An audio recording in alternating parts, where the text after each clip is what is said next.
Hi, I'm Liz Connor with BatteryPark.TV, and I'm here with Warrie Price, the president of the Battery Conservancy. Warrie, thank you for joining us. Thank you, Liz. Welcome. Thank you. Can you tell us a little bit about the Conservancy and when it was founded? 17 years ago, we began our work. I founded the Conservancy. We got our nonprofit status in '94, but I got our first employee in 1995. And we moved downtown from the Parks Department Arsenal Building. So that really was our beginning. Myself, one employee, 1995. We've grown to 20 employees, and we've raised over $116 million during these 17 years to rebuild the park. We have done, in a much smaller scale, Central Park is 842 acres, we're 25 acres. But what we did is we brought the community and people that wanted to be able to give back in a structured way. So we are the partners with the city. It is a public park for the enjoyment. We would like to take you a little bit on a tour to show you just exactly what each of these improvements we've done and how we think downtown is better for them. So let's come along and let me show you. You can see that of all ages, people come and they're all drawn to what we call our chime boxes. So the chime boxes entertain but don't really intrude. The sound of the chimes are very gentle. Everyone enjoys them, and people that know the 8 tones or the octave can play a tune. When you used to do hopscotch.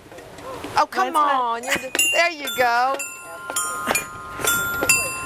I don't think I'm very good at it. No, you are. You're good. You're good. Warrie, show us how it's done. You can't.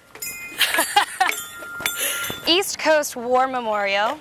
And it was opened in 1963 by President John Kennedy. It was his last visit to New York.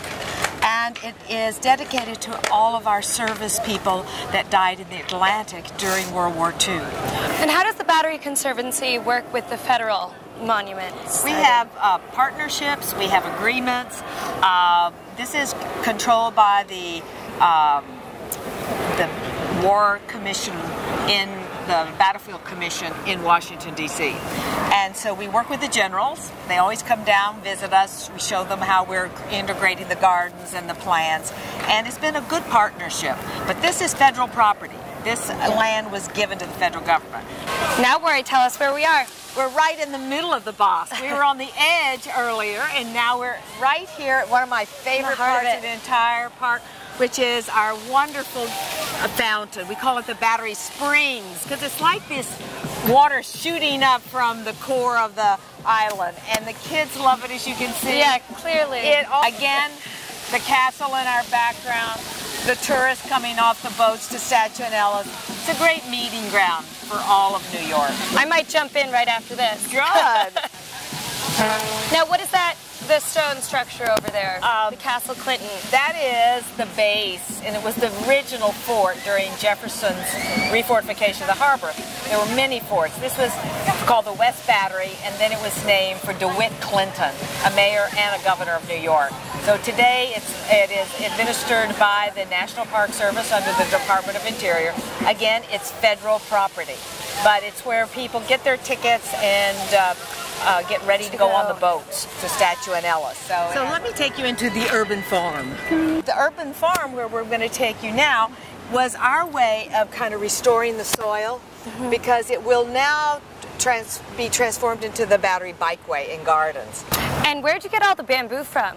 Do you know it came from the Metropolitan Museum of Art's Terrace with the big bamboo exhibition that Mike and Doug Starn gave to great excitement to the city, and now they wanted to repurpose. They didn't want it to go into a landfill. So we went up, picked it all up, brought 5,000 to 6,000 of these poles down here, because I knew we would need a fence for our urban farm. Little did I know that Scott Dugan, a set designer from Yale, with a buddy from Yale Architecture School, Shane Neufeld, would come up with this inventive design that outlines the shape of a giant turkey in homage to Zelda, the turkey that came to live in the park in 2003 and is still here with us today. My goodness. So what it does is protect it.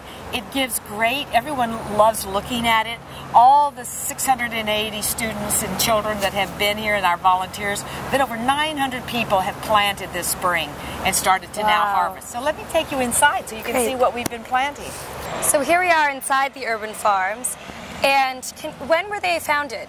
When did you guys start creating this? We opened this on April 11th this year. 2011.